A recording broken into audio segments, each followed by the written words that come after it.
Hello friends, welcome to my channel Madhumita tasty streets.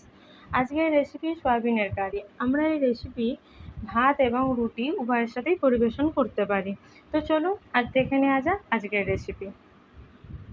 উপকরণ হিসেবে আমাদের নিয়ে নিতে হচ্ছে সয়াবিন, আলু এবং পেঁয়াজ।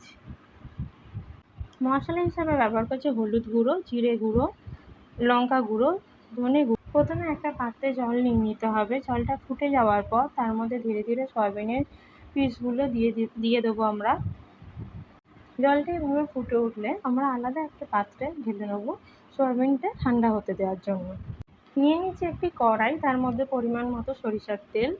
আগে থেকে কেটে রাখা আলুগুলো এবার ধীরে ধীরে একে একে ভাজতে দিতে হবে।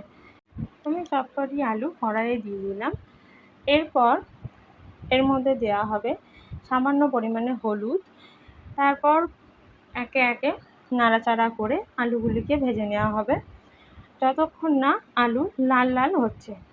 আলুগুলি ভাজা হয়ে গেলে সয়াবিনের জল ঠান্ডা হয়ে গেছে, এবার আমরা জলটা ঝরিয়ে নেবো। হাত দিয়ে এইভাবে চেপে চেপে সয়াবিনটি তুলে নেবো। কড়াইতে নিয়ে নেবো পরিমাণ মতো তেল, তার মধ্যে জল ঝরানো সয়াবিনগুলো দিয়ে দেবো এবং দিয়ে দেবো সামান্য পরিমাণে হলুদ। খেয়াল রাখতে হবে যেন সয়াবিনে জল না থাকে। এরপরে সয়াবিনগুলি তুলে নেওয়ার পর দিয়ে দিচ্ছি গরম মশলা, দারুচিনি, লবঙ্গ, এলাচ, একটি তেজপাতা আর শুকনো লঙ্কা। দিয়ে দেবো পেঁয়াজ কুচি। পেঁয়াজগুলো ভালোভাবে নাড়াচাড়া করে নিয়ে যখন একটু ভাজা ভাজা হয়ে যাবে তখন দিয়ে দেবো নুন এবং টমেটো। এরপর দিয়ে দেবো আদা বাটা, লঙ্কা বাটা। একে একে এই সমস্ত উপকরণগুলি ভালো করে মিশিয়ে নেব। এরপরে দিয়ে দিতে হবে পরিমাণ মতো হলুদ গুঁড়ো, লাল লঙ্কার গুঁড়ো, কাশ্মীরি লঙ্কার গুঁড়ো, ধনে গুঁড়ো। টমেটোগুলি মশলার সাথে ভালোভাবে মিশে গিয়েছে। দিলাম সামান্য পরিমাণে চিনি, তার কারণ কালারটা ভালো আসবে। এরপরে মশলার মধ্যে দিয়ে দিচ্ছি আগে থেকে ভেজে রাখা আলুগুলি। তারপর কিছুক্ষণ নাড়াচাড়া করার পর যখন মশলা থেকে তেল ছেড়ে আসবে তখন তার মধ্যে দিয়ে দেবো আগে থেকে ভেজে রাখা সয়াবিনগুলি।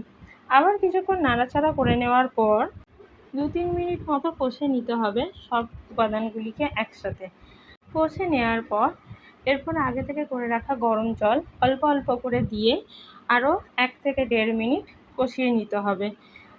মনে রাখতে হবে যে তরকারির বা কারি যে কোনো রেসিপির মধ্যে গরম জল ব্যবহার করলে তার স্বাদ কিন্তু দ্বিগুণ হয়ে যায়। তাই পরিমাণ মতো যতটুকু দরকার গরম জল আমি দিয়ে দিলাম। কিছুক্ষণ ঢাকা চাপা রেখে সেদ্ধ হয়ে যাওয়ার পর দেখে নিতে হবে যে ঠিক মতো সেদ্ধ হয়েছে কিনা।